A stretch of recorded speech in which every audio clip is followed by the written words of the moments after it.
I'm not a medical doctor. I have no medical background. I'm not promoting the usage of any drugs.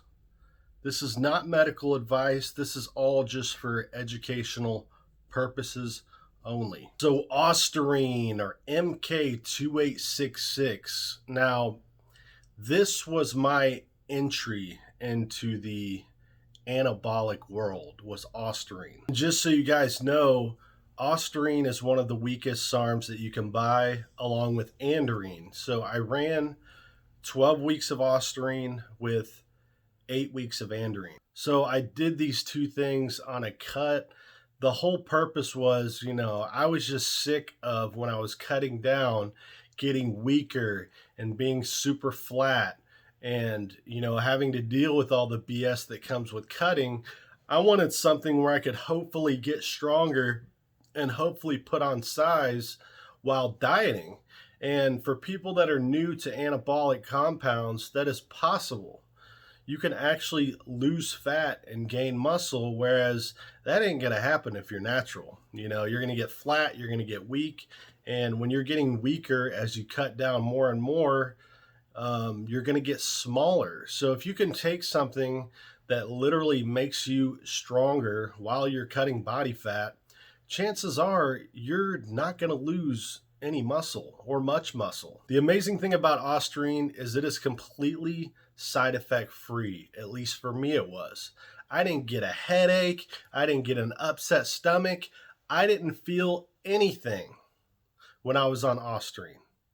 I could feel it in the gym because Ostarine allowed me to get stronger on my cut. When I was going towards the end of my cut, I was getting on really low calories, and I was like 0 carbs by the end of my last cut. If you guys go back to like the first couple videos I did, you can see like how flat I looked in those videos, but a lot of that was glycogen, things like that. I truly believe that I didn't lose much muscle on that cut.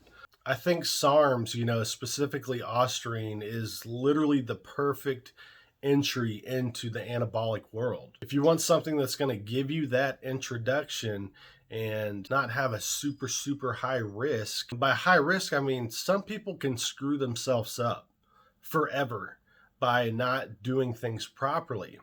And when I talk about doing things properly, I feel like anybody that is going on an anabolic journey, which means they're going to do several cycles, I believe that they should be on TRT. I don't believe in, cycles and quitting and cycles and quitting. To me, it's just stupid. You're taking 4 steps forward and 3 steps back. You know what I'm saying? Where you could take, if you're on TRT and you aren't shutting yourself down constantly, you could take 4 steps forward and, 1 or 2 steps back when you come off everything besides the testosterone.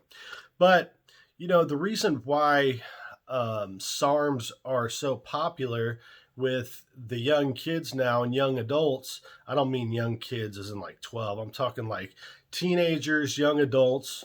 The reason why it's so popular is they're able to take it and not have this massive rebound effect to where they lose all their muscle and strength size and the cycle was just worthless.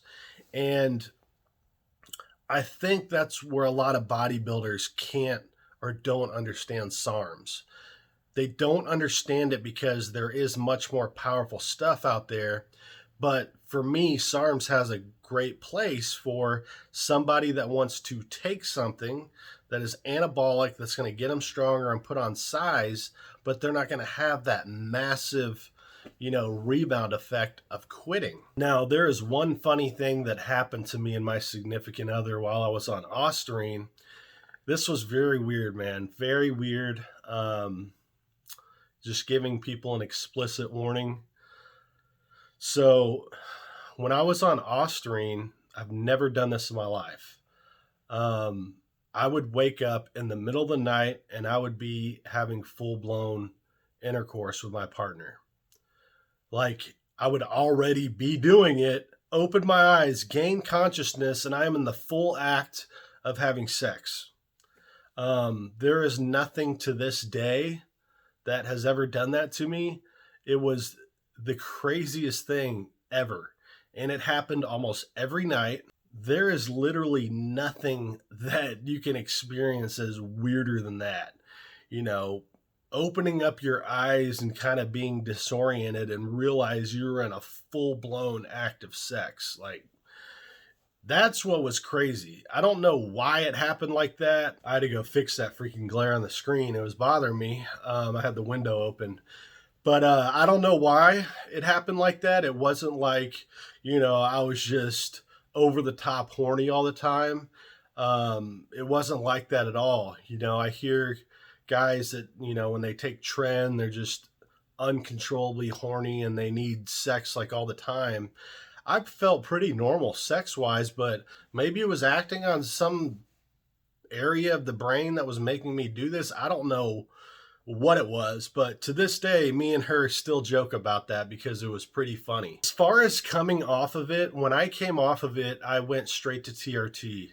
I have a doctor that prescribes testosterone, and so I felt literally no rebound effect. I just kept getting stronger. Now, when it comes to the rebound effect, when it comes to how your body is going to react when you take away a drug, it's going to depend on how strong the drug is and typically how androgenic. So the really, really strong steroids are very androgenic.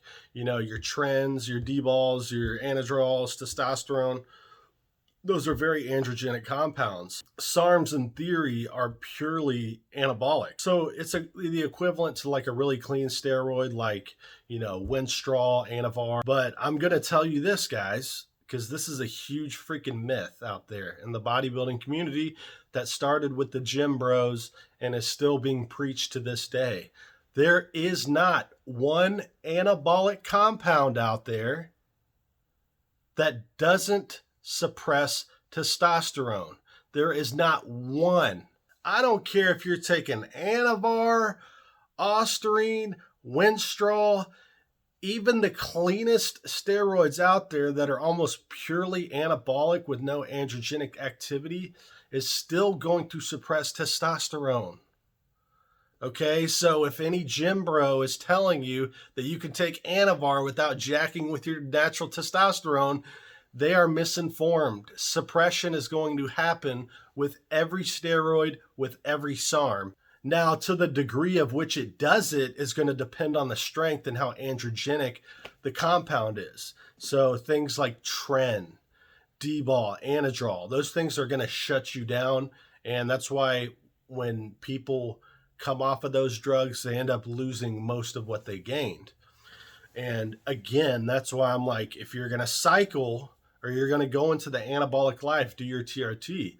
Like, I haven't gone deep into the anabolic life yet, but I know, that's going to be a part of my future. So that's why I went straight onto the TRT. Also, I want to keep things optimally, forever. Just like Lenny says, 18 forever. So for the people out there that are thinking like, do I need a PCT? Do I need this? Do I need that? I always say yes to a PCT. And my thought process is, why would you not? Like, okay, if Ostarine cuts your testosterone in half and you can recover, all a PCT is doing is just making that process a lot easier on your body. A lot of people talk about harsh PCTs and they're pointless.